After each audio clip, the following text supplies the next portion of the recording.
Prosecutors are preparing to seek an indictment against James Comey as soon as today. That's where we're starting the 7 from the Washington Post. I'm Hannah Jewell. It's Thursday, September 25th. Let's get you caught up with today's 7 stories. James Comey was the director of the FBI from 2013 to 2017, appointed by President Barack Obama. He investigated efforts to influence the 2016 presidential election, probing possible but ultimately unproven collaboration between Russia and the Trump campaign. So President Trump isn't a fan. He fired Comey in 2017. And last weekend, Comey was among the officials Trump publicly called for his attorney general to prosecute. The Justice Department is preparing to seek an indictment against him for allegedly giving false testimony to Congress in 2020.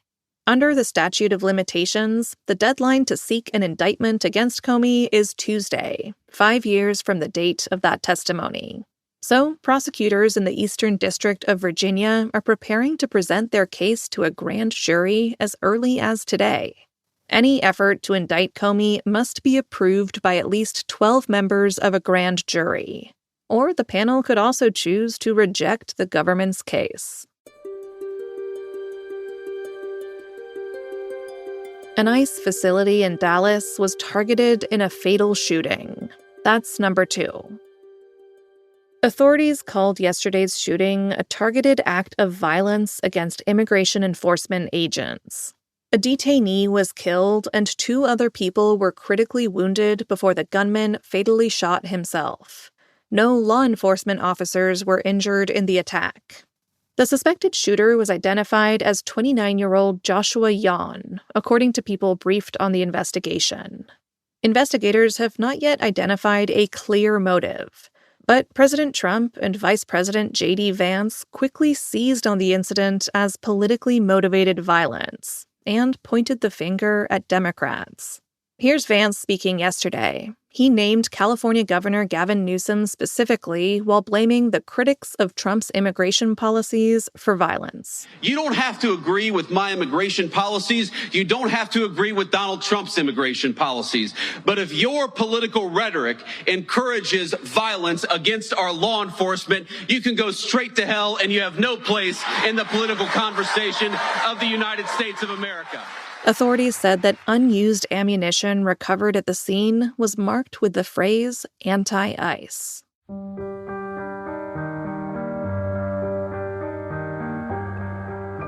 Number 3. The World Health Organization rejected Trump's claims that using acetaminophen during pregnancy can lead to autism.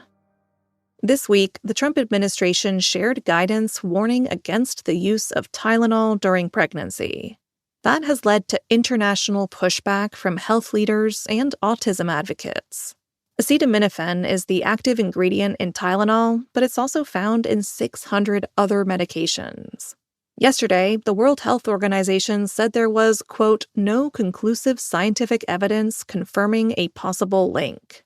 It also stressed that the exact cause of autism has not been established. Many major medical associations say the pain medication is safe. Studies into the relationship between acetaminophen and autism have not proved a causal link.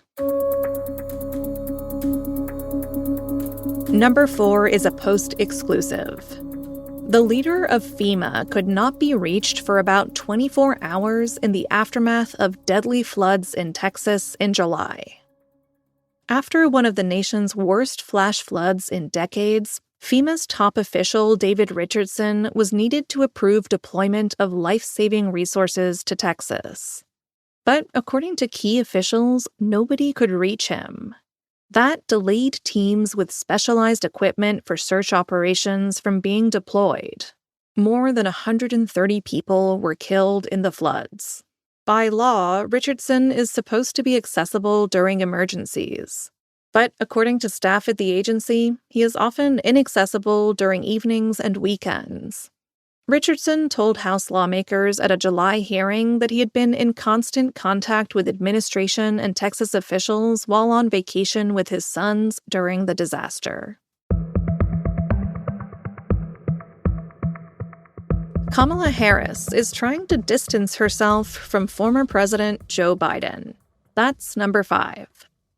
Last night in New York, the former vice president and 2024 presidential candidate kicked off her book tour for her new memoir, 107 Days. But not everyone in the audience was there to hear about the book. Talk to your president.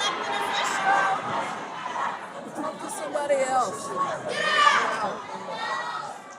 Those were pro-Palestinian protesters yelling at Harris, and Harris fans yelling at the protesters. Harris pushed back, distancing herself from Biden's policy on Gaza and suggesting she disagreed with it behind closed doors. And she said this to the crowd. What's happening right now in Gaza, what is happening to the Palestinian people is outrageous and it breaks my heart. Divisions in the Democratic Party over Israel policy dogged Harris's campaign. More recently, some prominent Democrats have been shifting their position on Israel as famine spreads in Gaza.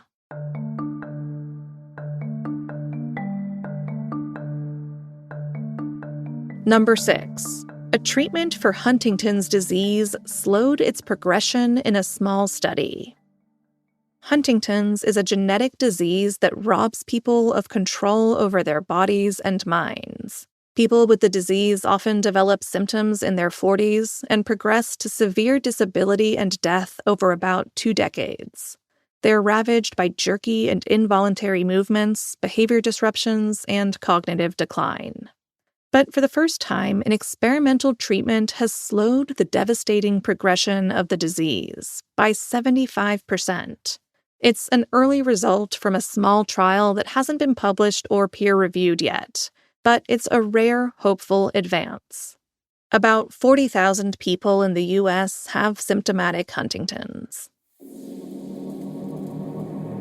And at number 7. Engines full power, and liftoff. Go Falcon, go IMAP, go Swifo L1, and go Caruthers. NASA launched 3 new spacecraft to study the sun. One satellite is the first to be dedicated to 24/7 monitoring of the sun for the National Oceanic and Atmospheric Administration. It will be able to offer early warnings of solar storms, which can produce beautiful displays of the northern and southern lights, but also disrupt our power grids and communication systems.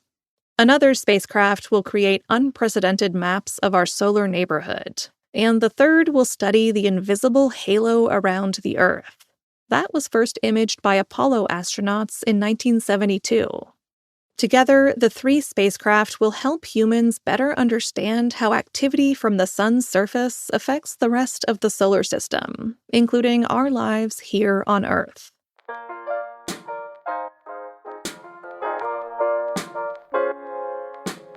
All right, you're all caught up. For your next listen, check out the latest episode of Post Reports. It dives deeper into the president's pressure on the Justice Department and his Attorney General, Pam Bondi. Or go find Tuesday's episode. That unpacked the Trump administration's announcement on Tylenol, pregnancy, and autism. It's a story I know has caused a lot of anxiety among parents this week. Our reporters can talk you through it. Find Post Reports wherever you listen to podcasts. I'm Hannah Jewell. I'll meet you back here tomorrow.